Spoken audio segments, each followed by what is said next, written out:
my heart aches and a drowsy numbness pains my sense as though of hemlock I had drunk, or emptied some dull opiate into the drains. 1 minute past, and leathward has sunk.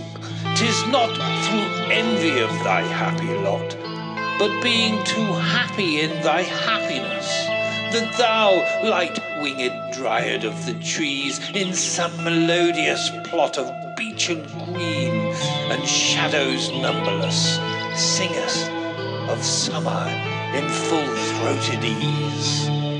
Oh, for a draught of vintage that hath been cooled a long age in the deep delved earth, tasting of flora and the country green, dance and provincial song and sunburnt mirth.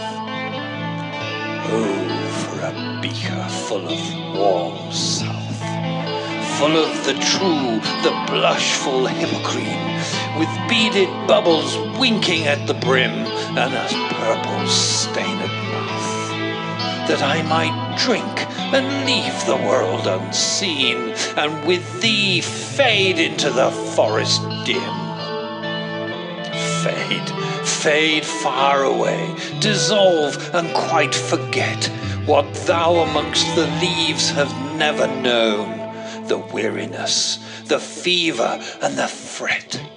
Here where men sit and hear each other groan, where palsy shakes a few sad last grey hairs, where youth grows pale and spectre thin and dies.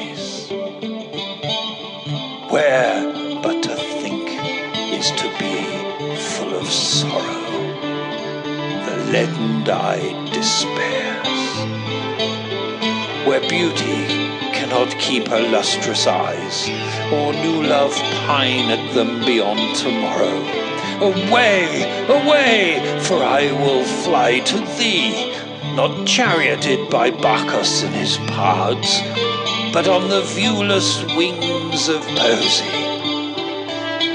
Though the dull brain perplexes and retards, already with thee tender is the night. And happily the queen moon is on her throne, clustered around by all her starry fays. But here there is no light, save what from heaven is with the breezes blown through verdurous glooms and windy mossy ways.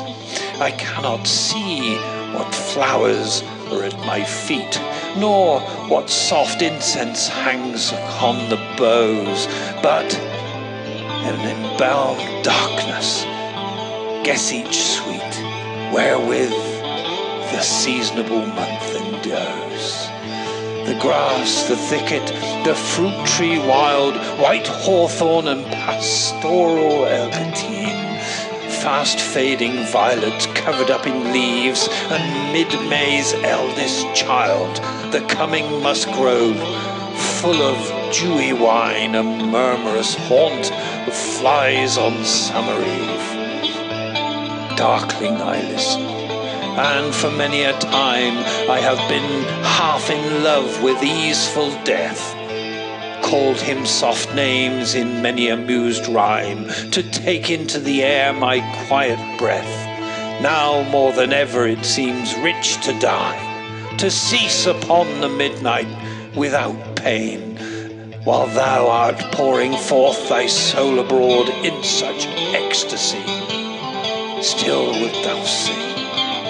I would have ears in vain to thy high requiem become a sod. Thou wast not born for death, immortal bird. No hungry generations tread thee down. The voice I hear this passing night was heard in ancient days by emperor and clown. Perhaps the self-same song that I found a path through the sad heart of Ruth, when, sick for home, she stood in tears amid the alien corn. That same soft times hath charmed magic casements opening on the foam of perilous seas and in fairy lands forlorn.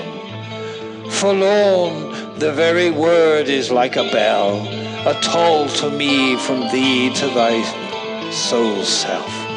Adieu, the fancy cannot cheat so well as she is famed to do, deceiving elf. Adieu, adieu, thy plaintive anthem fades, past the near meadows, over the still stream, up the hillside, and now 'tis buried deep in the next valley glades. Was it a vision or a waking dream? Fled is that music. Do I wake or sleep?